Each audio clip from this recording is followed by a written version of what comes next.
before you ever prayed a prayer, before you ever messed up, before you ever tried to get your life together, God already had you in mind.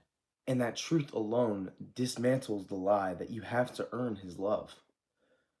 Today we're in Ephesians chapter 1, and if you really let this chapter sink in, it will change how you see God, how you see yourself, and how you stop striving for approval that you were never meant to chase.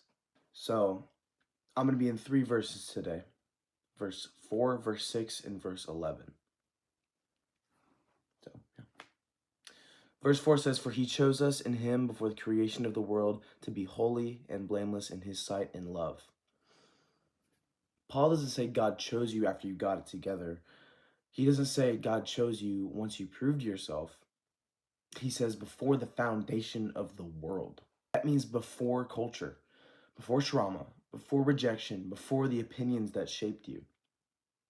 You weren't an accident that God adjusted for. You were an intention that he planned for. And notice this, God didn't choose you because you were holy. He chose you so that you could become holy in him. That means holiness isn't something you achieve to get God. It's something God produces once he already has you. So if you've been living like you're trying to qualify for God's love, Ephesians 1 says that you already did before you even took a breath. Verse 6 says, "To the praise of his glorious grace, which he has freely given us in the one he loves." This verse shifts everything. Your salvation was never about building your resume for heaven. It was about putting God's grace on display. That's why comparison is so exhausting. You were never meant to compete. You were meant to reflect.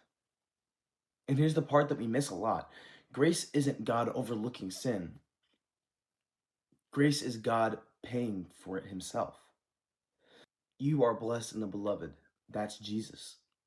Meaning every blessing you have flows through Christ, not your performance. So when the enemy reminds you of who you were, you remind him whose you are. Your life is a testimony, not of perfection, but of grace that refuses to quit. And for the third and final verse, it says, "In him we were also chosen, having been predestined, according to the plan of him who works out everything in conformity with the purpose of his will." This verse is heavy, but it's freeing.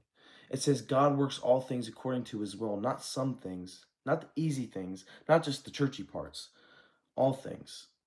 Your delays, your detours, your disappointments. That doesn't mean everything that happened was good. It means God is good enough to redeem it.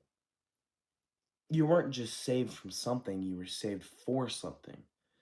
You have an inheritance, a calling, a purpose that doesn't collapse when life gets hard.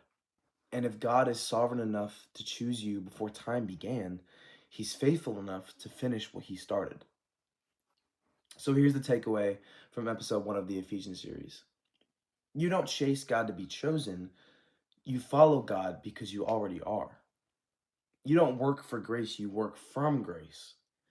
And when you understand that your faith stops being fear-driven and starts being love-fueled, Ephesians 1 isn't just theology, it's identity. You were chosen, you were graced, you were purposed, and nothing in this world gets the final say over that except God. I hope you guys were able to really pick something up from this video today. I will have way more. I will have every single Ephesians episode of this series comes out on every single Saturday for the next 4 weeks, since this is the first week. There's 5 chapters. Whatever. I hope you guys have an amazing rest of your days whenever you're watching this. If it's the afternoon, the morning, or if it's 12 a.m. I hope you have amazing rest of your day and week. Don't forget to like, subscribe, and comment. Any ideas? If you guys have any ideas, I'd love to hear them. I'll hear out any ideas. I want to hear what you guys have. Other than that, peace and blessings. I love you guys.